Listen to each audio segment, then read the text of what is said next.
Minato-ku est le quartier avec les revenus les plus élevés de tout Tokyo, avec une moyenne de 120 000 $ par habitant par an. Le prix moyen des propriétés en 2020 était de 700 000 $ et la transaction immobilière la plus chère de cette année était de 48 millions de dollars. Je suis Naka, bienvenue sur Japatonic, et aujourd'hui nous allons visiter le quartier le plus cher de Tokyo.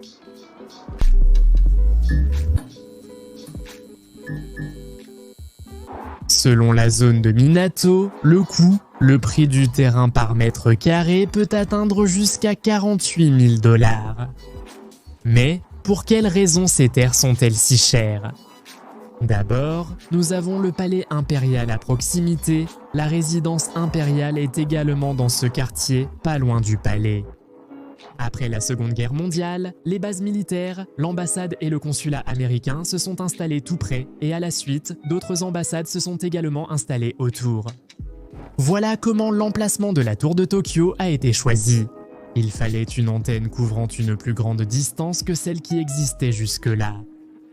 Et un symbole de renouveau économique. Pour ces raisons, la zone de Minato est devenue une zone de prédilection pour les internationaux qui ont apporté des entreprises internationales. Et ces entreprises installaient leur siège dans ce même quartier. Et là, nous avons déjà un ensemble d'éléments qui valent cher dans ce quartier. Minato fait 20 km² et sa population est de 250 000. Mais la population de jour, comprenant toutes les personnes qui vont travailler à Minato, atteint le million. Aujourd'hui, 10% de la population résidente à Minato est étrangère, mais contrairement à d'autres quartiers, la grande majorité de la population n'est pas asiatique. La majorité des immigrants au Japon viennent soit de Chine, soit de Corée, mais ici, ce n'est pas le cas. C'est plutôt du côté occidental, européen, d'autres pays d'Asie ou l'Amérique. Ah, et le prix moyen d'un appartement d'environ 37 à 40 mètres carrés tourne autour de 750 000 $ et plus.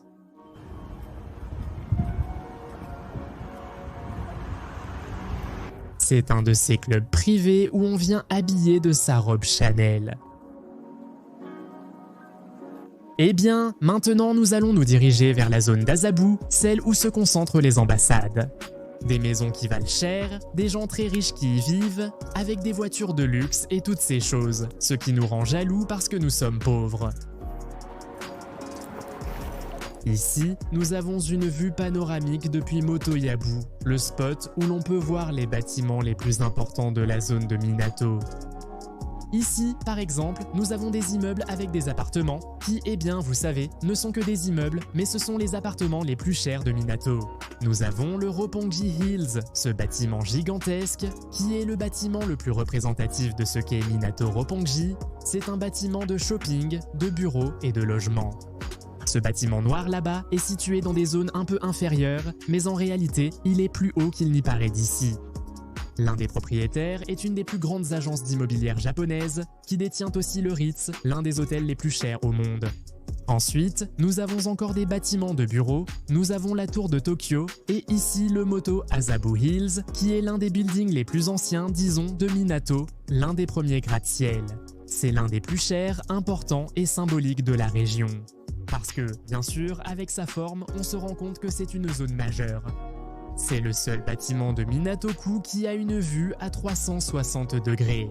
Au dernier étage, il y a un spa qui appartient aux appartements. Les gens comme nous ne pouvons pas savoir ce qu'il y a à l'intérieur de ces appartements. De plus, Minato abrite 80 ambassades et consulats, dont l'ambassade d'Argentine que nous avons en face. Une petite anecdote, nous avons le temple où travaillait soi-disant Deila. C'est le temple qui est juste en face, c'est un temple ordinaire.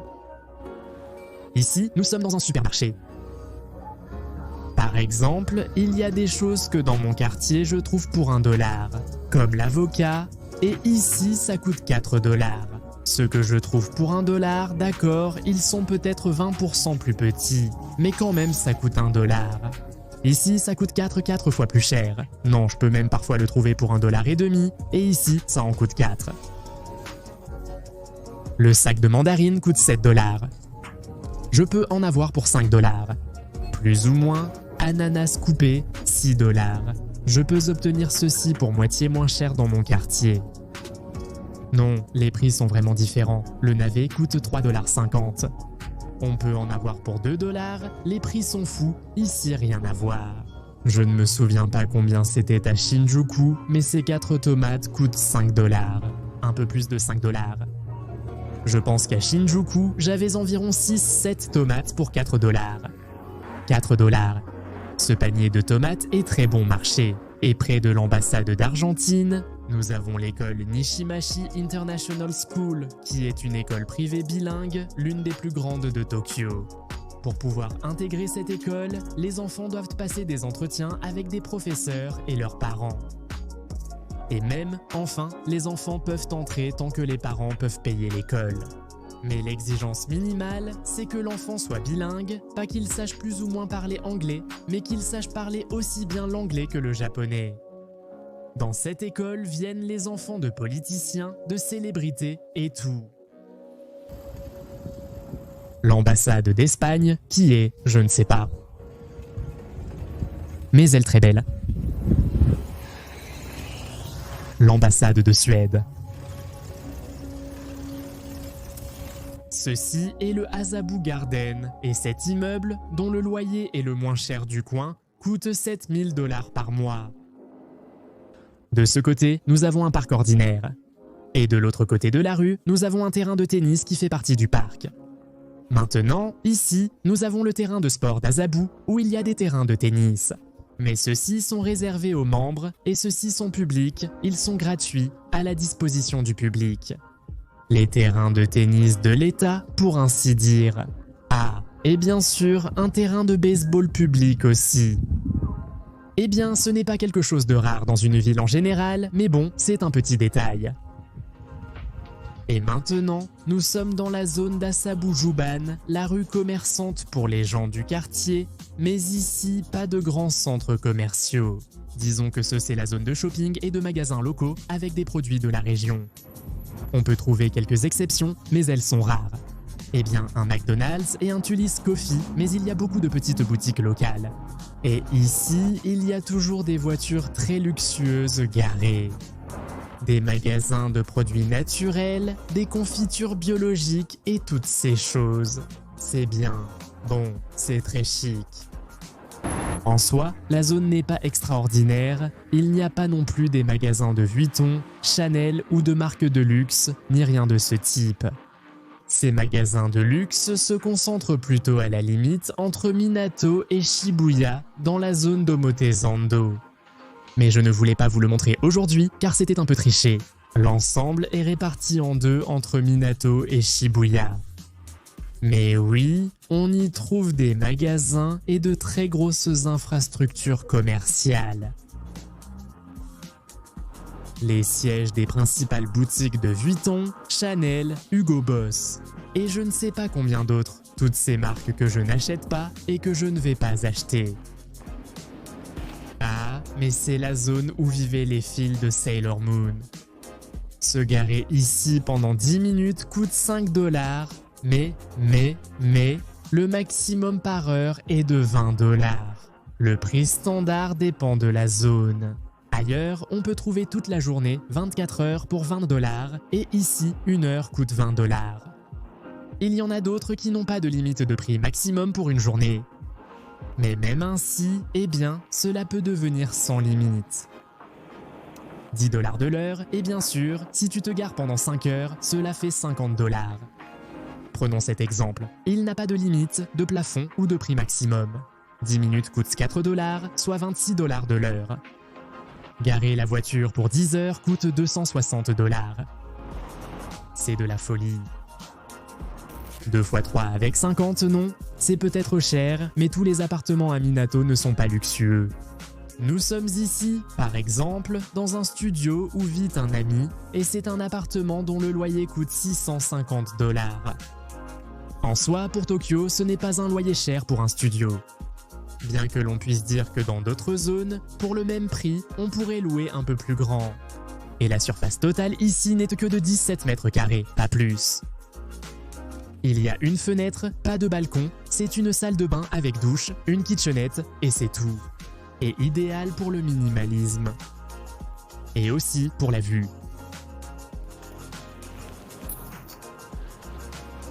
Voici la tour de Tokyo. Mais c'est un vieux bâtiment, à un étage assez haut et il n'y a pas d'ascenseur. Mais bon, cela reste un appartement parmi les moins chers à Minato. Et ici derrière, nous avons ce qu'on appelle l'American Embassy Dormitory, qui est une sorte de petit quartier fermé où vivent seulement des personnes qui travaillent à l'ambassade américaine ou différents types de diplomates américains.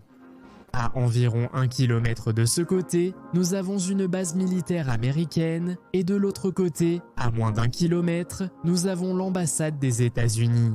C'est donc un point médian entre l'ambassade et la base militaire. Les trois sont situés ici, dans le quartier de Minato. L'ambassade de Russie est évidemment très surveillée à cause des conflits.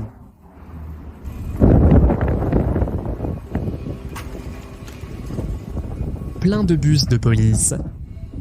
Eh bien, il y a des manifestants.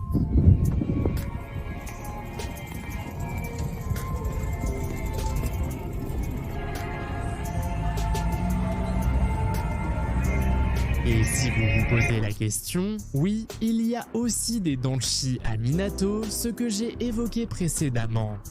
Les complexes d'appartements mis à disposition par le gouvernement pour les personnes dans le besoin, de classe inférieure, ayant des problèmes sociaux ou des handicaps.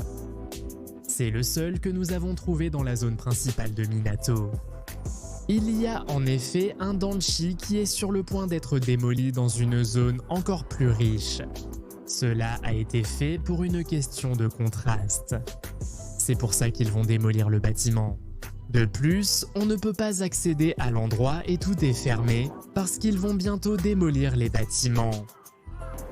Imaginez le contraste entre cet endroit et l'endroit où nous nous tenons là. Et plus ou moins en 2019, avant les Jeux Olympiques, à l'époque où beaucoup de nouvelles constructions étaient en cours. En fait, ce bâtiment que nous avons derrière, ici, est l'un de ces bâtiments qui ont été construits pour les Jeux Olympiques. Ils ont évacué tous ces appartements et ont déplacé les habitants. Hey, hey, hey, ici, regardez, me voici. Abonne-toi à la chaîne, abonne-toi et clique sur j'aime. Et si tu veux voir plus de vidéos, clique aussi sur la cloche. Non, vas-y, hein, merci. Ici, nous avons l'université Keio qui est une sorte de Harvard à Tokyo pour ainsi dire. L'inscription coûte 10 000 $ et de plus, vivre sur le campus vous coûte environ 1 500 $ par mois. En gros, c'est ce que vous pouvez gagner en travaillant dans une usine hors de la ville pendant un mois. Soit dit en passant, l'université Keio est la plus ancienne de tout le Japon, fondée en 1858. Voici une petite carte du campus. Il n'est pas très grand, mais tout le monde ne peut pas accéder à cette université. Ici, par exemple, on a petit immeuble avec au rez-de-chaussée un appartement de 27 mètres carrés. C'est-à-dire un studio. Le loyer coûte 1 100 $. Mais bien sûr, qu'avons-nous à côté de cet appartement ? La précieuse tour de Tokyo, une présence iconique. C'est aussi un symbole de ce que représente le quartier et le coût des terrains. Nous sommes également très proches de la zone du palais impérial, que le palais impérial représente avant tout le centre, le cœur de la ville de Tokyo. Je dois dire que Minato, toute la zone la plus riche, est très mal desservie. Parce que ce n'est pas Shinjuku, Shibuya, Tokyo Station où vous avez beaucoup de trains qui passent, vous n'avez pas une ligne de métro qui permet de ne prendre qu'un seul train pour venir, il faut faire des changements pour arriver dans la zone. Bref, ici, les gens possèdent des voitures, dont des voitures de sport. Ils ne se soucient pas vraiment des trains. Mais que se passe-t-il? Pourquoi des Japonais vivent ici?